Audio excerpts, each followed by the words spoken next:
Magandang gabi sa ating lahat. Maraming salamat sa patuloy pagbibigay ng prelude ng ating pastor. Tunay nga na hindi dapat tayo magsawang pumuri sa ating Panginoon. Dapat natin purihin palagi. Pagka ang taong ating purihin ngayon, bukas kagalit mo na. Ang Panginoon laging atin madaling lapitan. Magandang gabi sa mga nasa bahay online.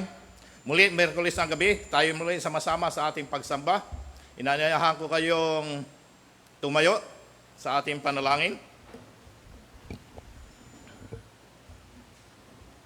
Tayo manalangin. Panginoon Diyos na makapangyarihan sa lahat, salamat po at muli mo kami tinipon upang magsama-sama, upang dumulog sa inyong makapangyarihan trono. Salamat, Panginoon. Kayo ang aming sandigan at kalakasan sa aming mga kapighatian. Inyong pinalalakas at itinataas ang mga pusong mapagpakumbaba. Salamat sa pag-ibig at pagkalinga. Kami muli sama-samang haharap sa inyong sa pagsamba. Ang banal na Espiritu nawa ang manguna at magbigay kaunawaan upang tumimo sa aming isipan ang mga hamon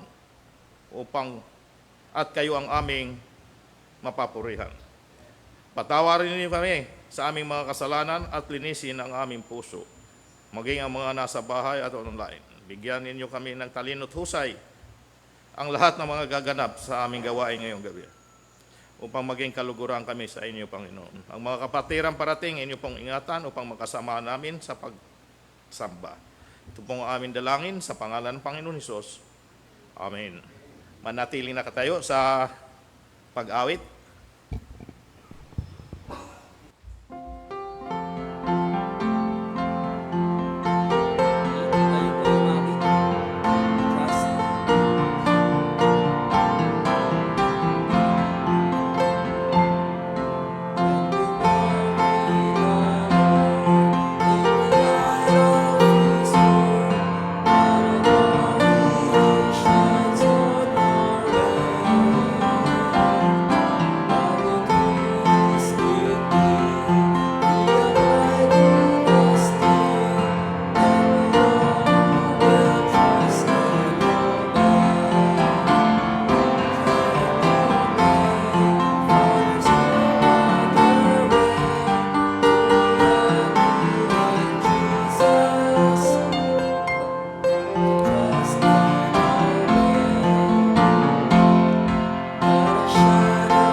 kamustahan habang inaawit ang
Everybody Ought to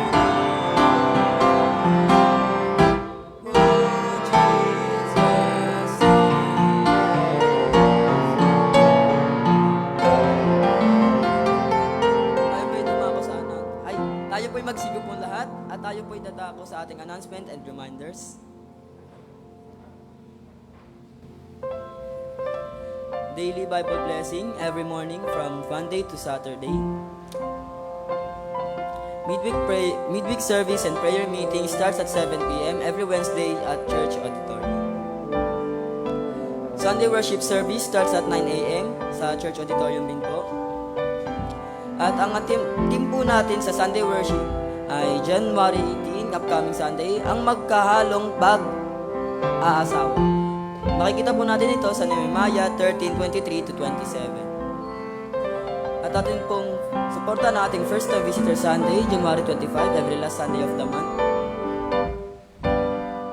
At atin din pong suporta na ating Each One Bring One every Sunday rin po. Adult Sunday School class every Sunday, 3 p.m. at Begonia Room. Home Bible Study, Prayer, Fellowship, and Monthly Worship Service sa Camarin, Caloocan City every Friday. At Home Bible Study rin po sa San Mateo, Rizal every Saturday. Worship Service sa Taytay, Rizal every Saturday.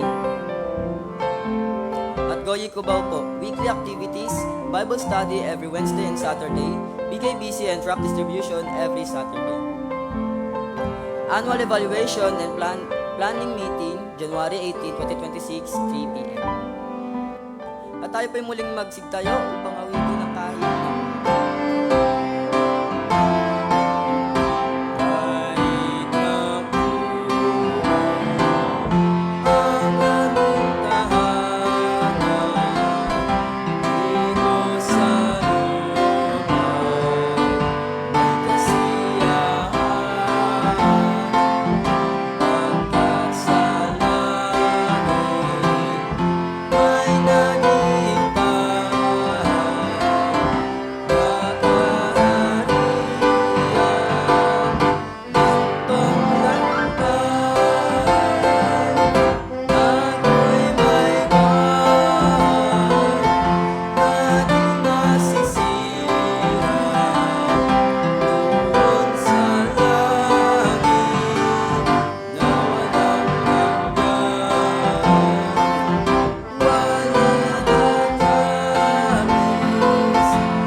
natin pong tatawagin si Brother Renato para po sa ating pagbaba. Magandang gabi muli sa ating lahat.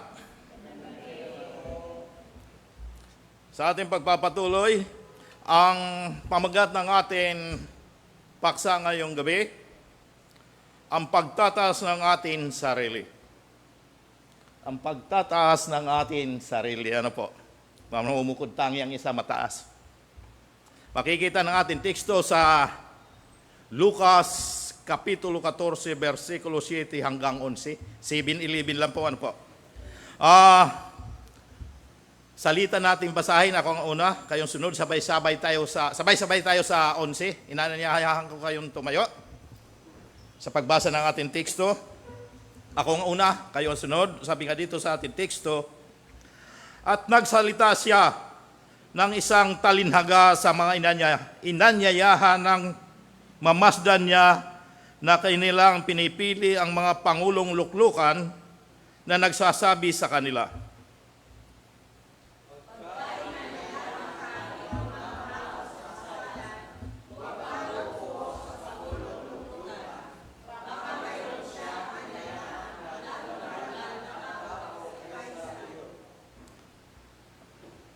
at lumapit niya o nag-anyaya sa iyo at sa kanya at sabihin sa iyo, bigyan mong puwang ang taong ito at kung magkagayoy, magpapasimula kang mapahiya na mapalagay ka sa dakong kababaan.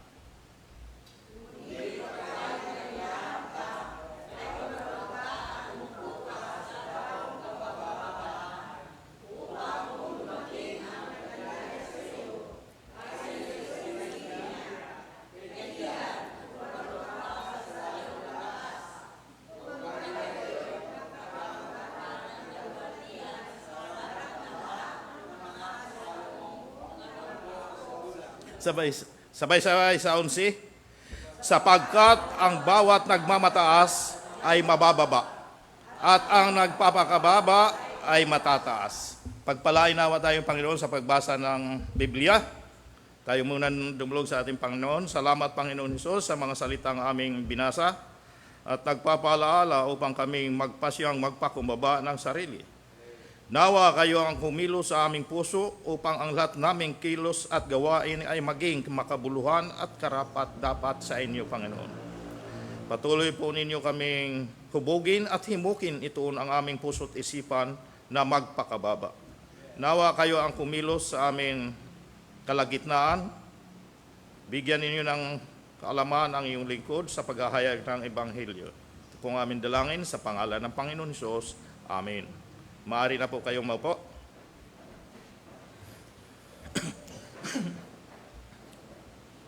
Ang pagtataas ng ating sarili. Ano po? Sa ating mundong ginagalawan. Ano po? Ngayon, tila parang sukatan ng tagumpay ang dami ng likes sa social media. Pagka marami kang likes, mataas na ang iyong kalagayan o posisyon o parangal na natatanggap ng tao. Ang sino man sikat, siyang angat, malakas at makapangyarihan. At malakas at makapangyarihan at tila siyang pinakamarangal, kaya idulo ng marami. Ngunit sa kaharian ng Diyos, ano po, baliktad ang sukatan. Ang dakila ay ang mga marunong magpakababa. Ang Panginoon Hesus sa ating teksto ay gumamit ng isang simpleng tagpo, ano po, isang handaan. Napansin niya kung paano ang mga tao ay nag-uunahan sa mga upuan marangal. Ngunit sa mga mata ng Diyos, hindi nakikita ang karangalan sa upuan, kundi sa ugali at puso. Ang tunay na karangalan ay galing sa Diyos. Ano pa? Hindi sa sariling pagtataas. Ito ang ating makikita sa ating teksto. Mayroon po tayong dalawang hamon. Ang unang bahagi, ang talinhaga ng Panginoon. Ang talinhaga ng Panginoon, ano po? Ginamit ni Jesus ang isang sitwasyon sa kasalan upang turuan ang mga tao ng aral sa pagpapakumbaba. Hindi niya basta pinuna ang kilos ng mga tao. Ginamit niya ito upang ipakita na ang ugat ng problema ay nasa loob, nasa puso ng tao. Ang pagnanais ng tao na mapansin at maparangalan, ang talinhaga ay larawan ng ating likas na hangarin na mauna. Ugali na ng tao ang laging mauna. Ayaw maghintay kahit sa pila. Ngunit sa harap ng Diyos, ang huli, ang itinatanghal, ang huli ang nagwawagi. Ayon nga sa ating teksto sa verse 7, ano po? At nagsalita, sabi na nga dito, at nagsalita siya ng isang talinhaga sa mga inanyayahan ng mamasdan niya na kanilang pinipili ang mga pangulong luklukan na nagsasabi sa kanila. Napansin ng Panginoon. Ano po? Napansin ng Panginoon kung paano pinipili at kinukuha ng mga bisita ang mga marangal na lugar sa kainan. Lumalapit sa kusina. Doon sila umuupo sa malapit. May dalang plastic, magbabalot siguro. Ano po? Ang Panginoon ay laging tumitingin sa puso. Hindi lang sa kilos. Sa kanilang pag-aagawa ng upuan, nakita niya ang kanilang pagmamataas. Ano pa? Nakita ang pagmamataas. Ano?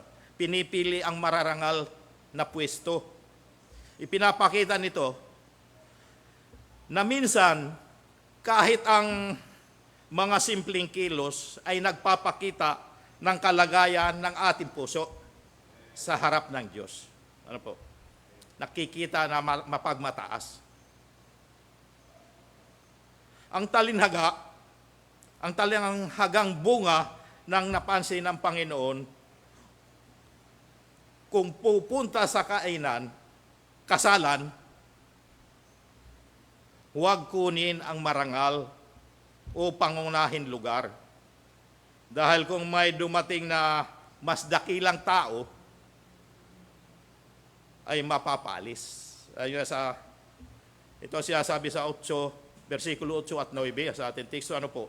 Sabi nga dito, pagka inanyayahan ka, ninuman tao sa kasalan, huwag kang uupo sa pangunahin luklukan. Baka mayroon siyang inanyayahan lalong marangal na tao kaysa sa iyo at lumapit yaong nag-anyaya sa iyo at sa kanya at sabihin sa iyo, bigyan mong puwang ang taong ito. Paalisin ka, ano po? Ang Panginoon ay laging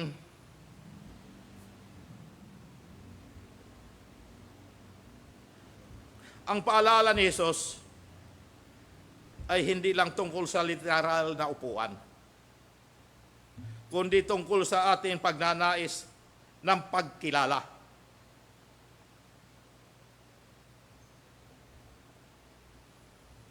Maraming nagnanais mauna. Ngunit sa langit, tinitingnan ng Diyos ang motibo, hindi ang titulo. Dahil sa pagpapalis, ikaw ay mapapahiya. Ayon nga sa ating verse 9, sa ating teksto. At kung magkagayoy, magpapasimula kang mapahiya na mapalagay ka sa dakong kababa-babaan.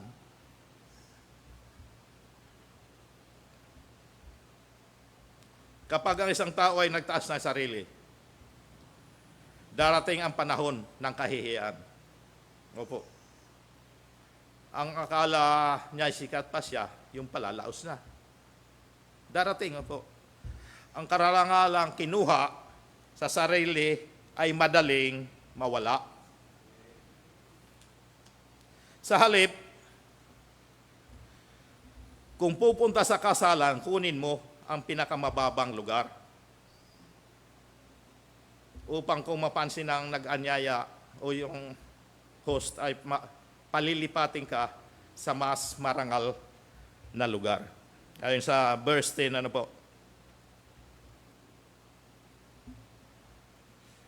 Kundi pagka inanyayahan ka, ay pumaroon ka at umupo ka sa dakong kababa-babaan. Huwag pupwesto ko agad sa mataas upang kung dumating ang nag-anyaya sa iyo, ay sa iyo sabihin niya, kaibigan, pumaraong ka pa sa lalong mataas. Ayan. Isasama ka niya sa taas. Siyang hindi magkukusap pumunta sa marangal na lugar. Ang pagpapakumbaba ay hindi kababaan ng loob, ng dangal, kundi pagkilala na ang Diyos lamang ang may karapatan magtaas. Dahil sa paglipat, ikaw ay mapaparangalan. Ayon pa rin sa verse 10, ano po? Kung magkagayoy, magkakaroon ka ng kaluwalhatian sa harap ng lahat ng mga kasalo mong nakaupo sa dulang. Pumisto muna sa bababa, ano po? Kapag ang Diyos mismo ang nagtaas, ito'y karangalan walang kapantay. Ang tao ay pwedeng magbigay ng palakpak. Opo. Masigabong palakpakan pa. Ngunit ang Diyos, nagbibigay ng kaluwalhatian. Kaya mapapansin na ang mga upuan noon ay ayon sa katayuan ng tao. Ano po? Ang sistema ng lipunan ay parang ating panahon ngayon. May mga headsets, ano po, ang kanilang mga upuan, para sa makapangyarihan. Ngunit sa kaharian ng Diyos, ang pinakamahalaga ay hindi ang posisyon, kundi ang puso. Aanuhin mo ang posisyon kung ikaw naman ay mapupunta sa apoy, dagat-dagatan apoy. Baliwala.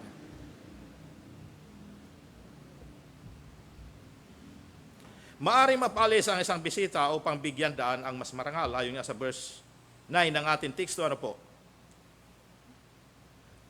At sabi nga dito sa verse 9, at sabihin sa iyo, bigyan mong puwang ang taong ito. Paalisin ka dahil sa may bisitang mas marangal. Ano po? Ipinapakita nito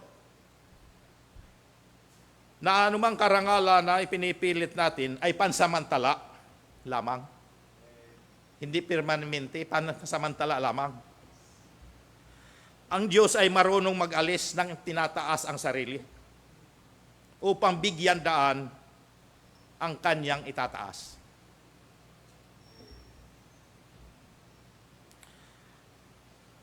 Ang pagpapakumbaba, balik muna tayo. Ito ay hawig sa ating sinabi sa Kawikaan 25, 6 at 7. Sabi nga dito sa ukol sa hindi pagtataas ng sarili sa harap ng hari. Ito'y hawig, ano po? Sabi nga sa Kawikaan 6, huwag kang magpauna sa harapan ng hari. Huwag niyo gagawin yan, ano po? At huwag kang tumayo sa dako ng mga dakilang tao.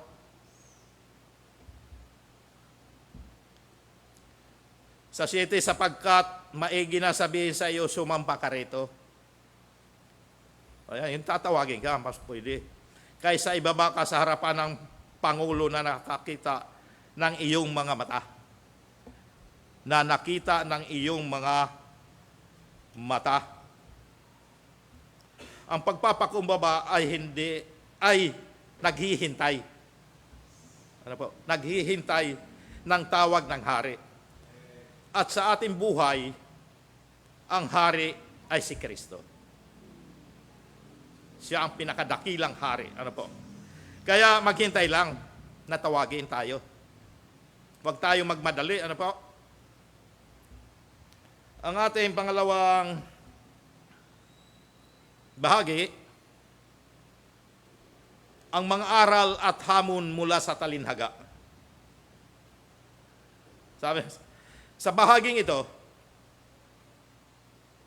itinuro ng Panginoon ang mga spiritual na prinsipyo na ng kanyang talinhaga. Ang pagmamataas ay natural sa tao. Ugali na yan. Ngunit ang pagpapakumbaba ay bunga ng biyaya ng Diyos. Dito natin makikita kung paano ibinababa ng Diyos ang mga mapagmataas at itataas ang mga mapagpakumbaba. Ito ang unang aral at hamon. Ano po? Natural sa mga taong hanapin. Natural, ano po? Hanapin ang sariling pagtataas at pagpuri. Nanghihingi ng palakpakan pa. Ano po? Napansin ng Panginoon ang mga taong umuupo sa lugar ng karangalan. Kung mataas ang kanilang posisyon at kapangyarihan, hahanapin nila ang mataas na lugar. Ano po? Hindi upo sa mababa, nasa mataas yan. O kung mataas ang tingin nila sa kanilang sarili, nag-aakala sila mataas pa rin, hahanapin din nila ang mataas na lugar. Ayaw pumwesto sa mababa.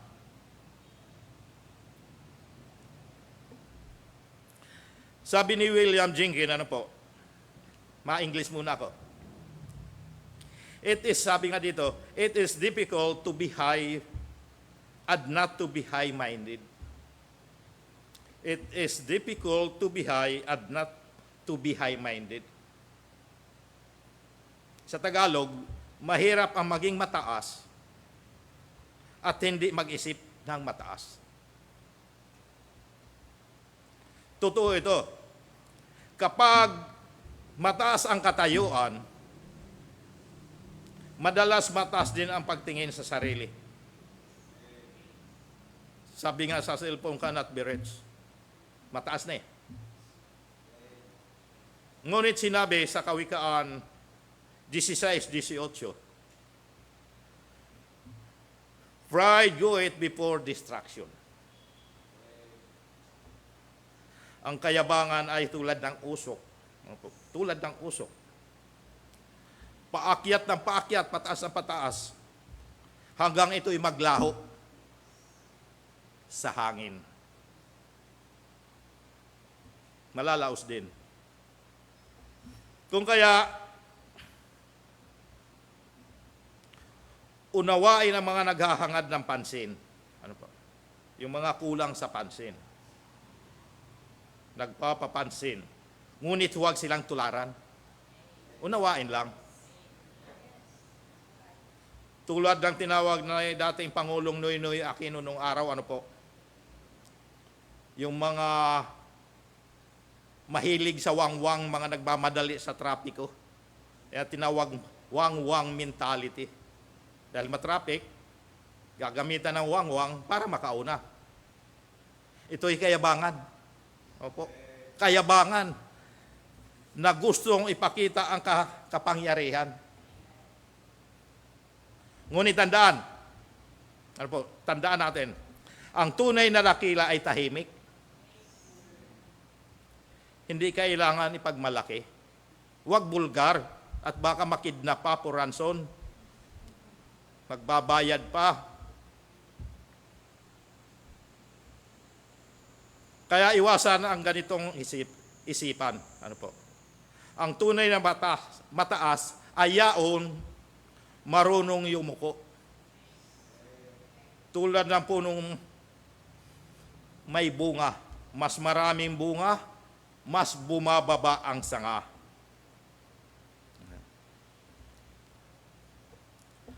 Ikalawang mga aral at hamon, dapat natin hanapin ang sariling pagbababa at hindi ang sariling pagtataas. Opo. Tulad na si Juan Bautista, ano po, ukol sa Panginoon sa Juan Kapitulo 3, versikulo 30. Sabi nga dito, siya'y kinakailangan dumakila, ngunit ako'y kinakailangan bumaba. Dapat ang Panginoon ang itaas at si Juan Bautista ang ibaba. Ayan. Ang puso ni Juan ay larawan ng tunay na alagad.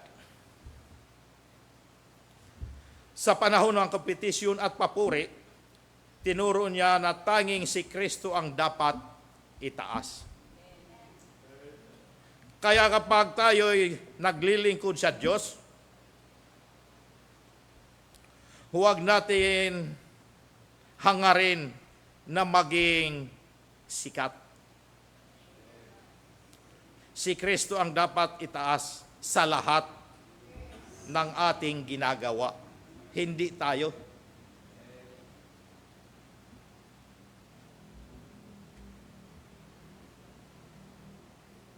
Ito mga halimbawa, ano po? Mga halimbawa ng pagpapakumbaba. Unang halimbawa, huwag purihin o itaas ang sarili. At hintayin na iba ang pumuri sa iyo. Huwag mong pilitin na purihin ka, ano po? Sabi nga sa Kawikaan, Kapitulo 27, versikulo 2, sabi dito, purihin ka ng ibang tao at huwag ng iyong sariling bibig. Ng iba at huwag ng inyong sariling mga labi. Kaya huwag sumama ang loob kung hindi mapuri at maaring hindi naman karapat dapat mapuri. Kaya huwag hahanap ng papuri, ano? O maaring sa kana lamang na ang Panginoon ang pumuri sa iyo.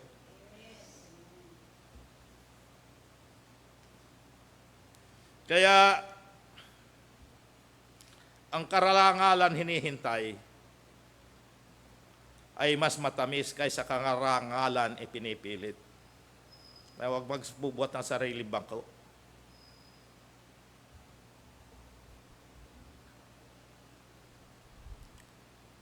Isa pa ang halimbawa, ano po? Maluwag na tumanggap ng puna o kritisismo mula sa ibang tao. Tanggapin mo lang. Tandaan na ang kritisismo ay para sa atin kabutihan. Opo.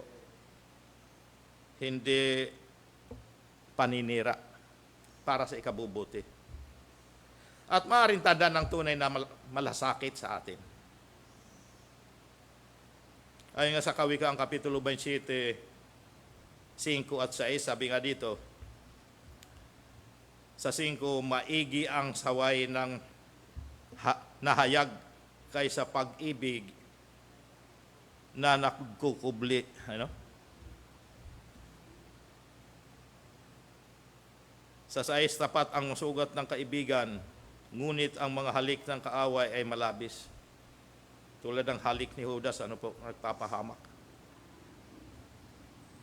Samantalang ang mga nambubula ay sa atin ikapahapahamak.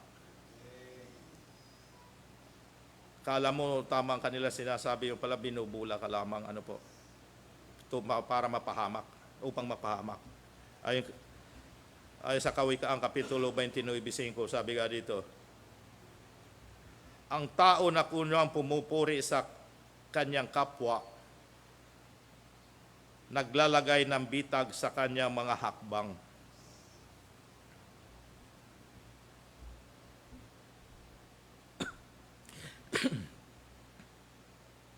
Tanggapin ang puna. Ang tunay na pagpapakumbaba ay hindi nasasaktan sa pagtutuwid. Tulad ng sinabi ni GB Duncan, Tagalog, walang kinaiinisan ang kayabangan. Walang kinaiinisan ang kayabangan tulad ng pagtutuwid. Ang taong marunong tumanggap ng puna ay taong handang lumago. Opo. Kaya ang mga puna, hindi lahat paninira upang tayo'y lumago.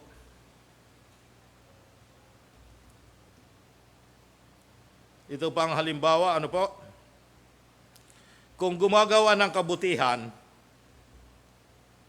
huwag gawin para makita o mapuri ng tao. Kaya sinabi sa Mateo Kapitulo 6, versikulo 1,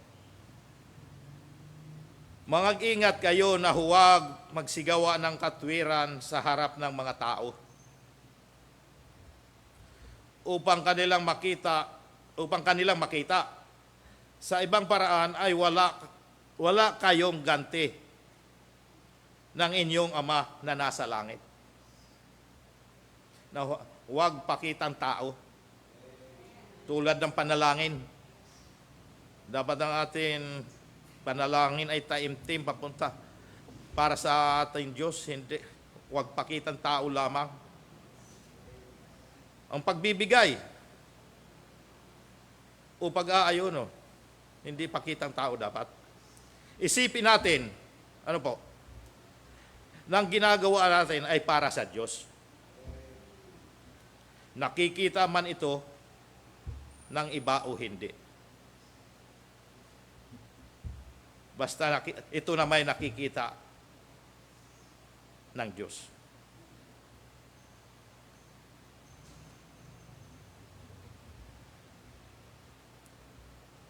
Huwag magpakita tao sa paggawa ng mabuti. Ayon kay William Lowe, ang diablo, sabi nga dito sa Tagalog, ang diablo ay kontento sa mabubuting gawa. Basta ang tao ay nagmamalaki sa mga iyon. Ang diablo ay kontento sa mabubuting gawa, basta ang tao ay nagmamalaki sa mga iyon. Ang kabutihan, walang kababaan loob, ay hindi tinatanggap ng Diyos.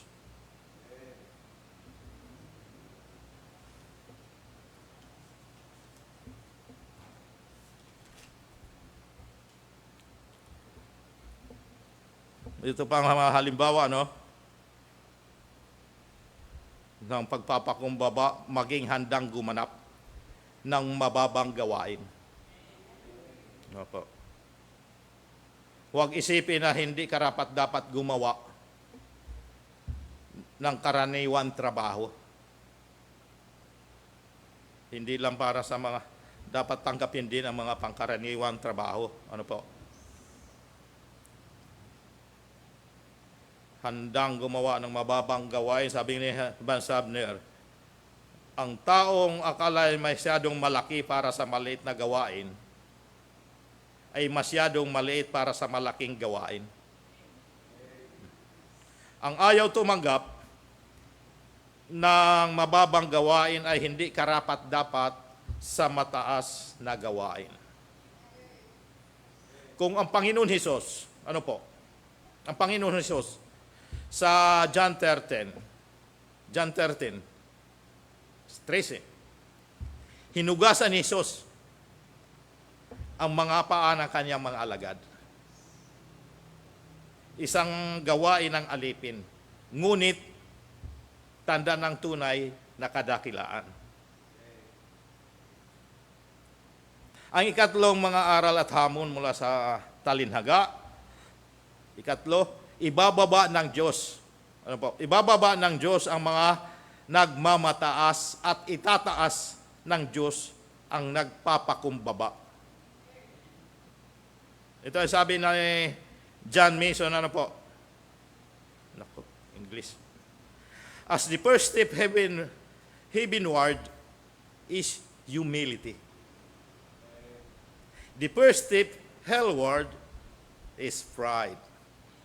Ah, ayon kay John Mason. Sa Tagalog, ang unang hakbang paakyat sa langit ay pagpapakumbaba. Ang unang hakbang pababa sa impyerno ay pagmamataas. Kahit kung nais mong itaas ng Diyos, magsimula sa pagluhod. Sa mababa muna. Pagluhod muna, ano po. Tulad halimbawa, ang parasiyo at ang maniningil na buwis. Ano po? Sa Lucas Kapitulo 8, versikulo 11 hanggang 14. Ang parisiyo ay nagtaas ng sarili, ngunit tinanggihan. Hindi pinatawad. Ang maniningil na buwis ay nagpakumbaba at siya ay pinatawad. Sa Diyos, ang pag-amin ng kahinaan ay simula ng kadakilaan. Sa kaharian ng Diyos, baliktad ang sistema. Ang mga aba ang pinangararangalan. At ang mga mapagmataas ay ibinababa. Yun yung sabi ni D.L. Moody, ano po? God sends no one away empty except those who are full of themselves. Sa Tagalog, Pilipino, walang umalis sa Diyos na walang tinanggap. Maliban sa mga puno na ng kanilang sarili. Hanggat puno tayo ng sarili, walang puwang ang Diyos sa ating puso. Wala nang pakalalagyan ang Diyos. Puno na eh. Bilang panghuli, sa harap ng Diyos, walang mataas, walang mababa. Lahat ay pantay sa paanan ng cross. Ano po? Ang tunay na kadakilaan ay hindi nasusukat sa posisyon o titulo, kundi sa kababaan loob na handang maglingkod. Sabi nga na si Spurgeon, the more we are humbled in grace, the more we shall be exalted in glory. Sa Tagalog, habang higit tayong ibinababa ng biyaya, higit tayong itataas sa kaluwalhatian. Baka hindi namamalayan, pinapagod natin ang sarili na itaas ng sanlibutan. Pero ito ang tandaan.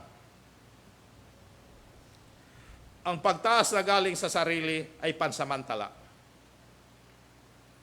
Ngunit ang pagtaas na galing sa Diyos ay walang hanggang. Kaya't piliin natin magpakumbaba ngayon upang itaas tayo ng Diyos sa kanyang panahon. Huwag tayong magmadali. Hintay-hintay lang. Huwag tayong magmadali, magmataas. Tayo manalangin. Salamat, Panginoon Jesus, sa mga biyaya at pagpapala mula sa inyong salita. Tunay na patuloy umiiral sa aming pusit isipan ang maging mataas sa halip na mapagpakumbaba. Nawa hanapin namin ang sariling pagbababa at huwag mahulog sa anyaya ng pagmamataas at paggamit sa kapwa para sa pansariling interes. Tulungan ninyo kaming kumilos at maging karapat-dapat kami sa inyo, Panginoon. Himukin ninyo kaming magpakumbaba upang itaas tayo ng Panginoon. Ito po ang aming dalangin sa pangalan ng Panginoon Hesus. Amen.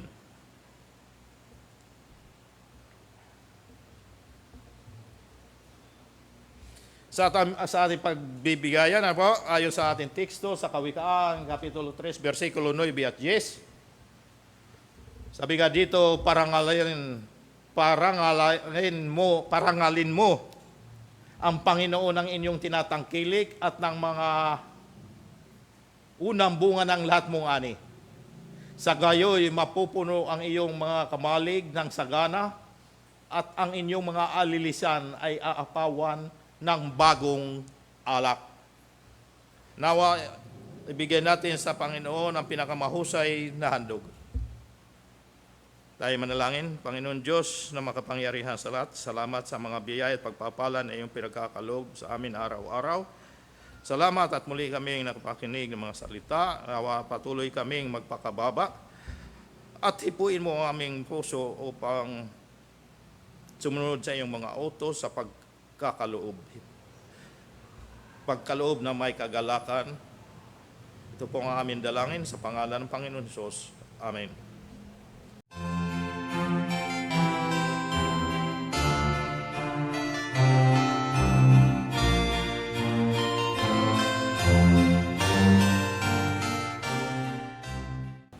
Tayo magpasalamat. Salamat Panginoon sa natapos sa aming pagkakaloob.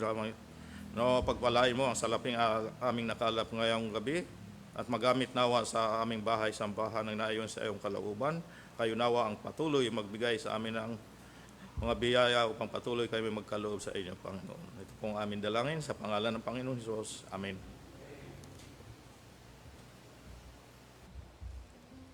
Tayo po ay tumayo para po sa ating huling awitin.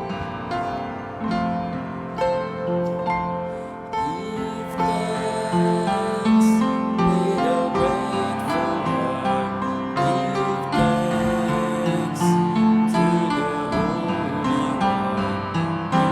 thanks because He's given Jesus Christ, His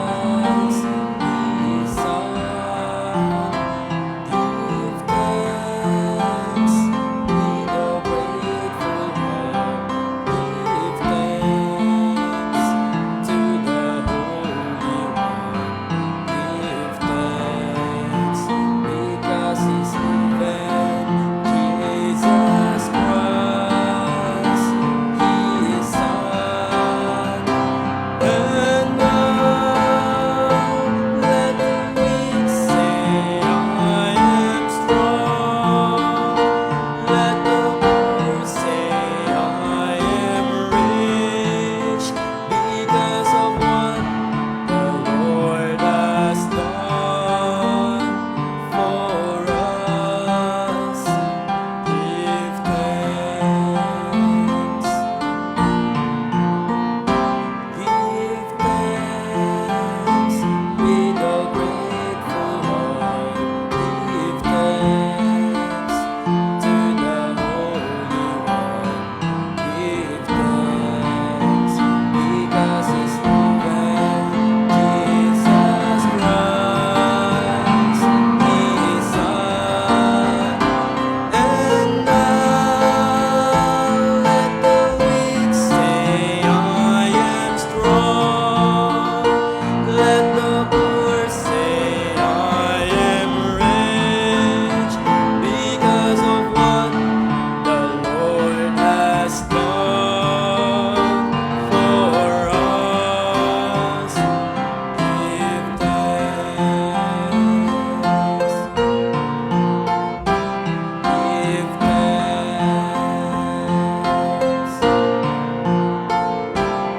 Give thanks. Tayo po'y manatiling nakatayo para po sa ating panalangin. Tayo manalangin. Panginoon Diyos sa mga kapangyarihan sa lahat, salamat po sa mga biyaya na aming tinanggap mula sa hamon ng inyong mga salita. Nagiging kalakasan ng aming puso't kaluluwa. Ang pagtataas ng ating sarili ay ugat ng kayabangan na naghahantong sa kapahamakan. Nawa hanapin ang sariling pagbababa at hindi ang sariling pagtataas. Maging handang tumanggap ng puna mula sa ibang tao bilang malasakit sa atin. Tulungan po ninyo kaming kumilos upang maging karapat-dapat kami sa inyo, Panginoon. Salamat sa lahat ng mga gumanap at kabahagi sa gawain.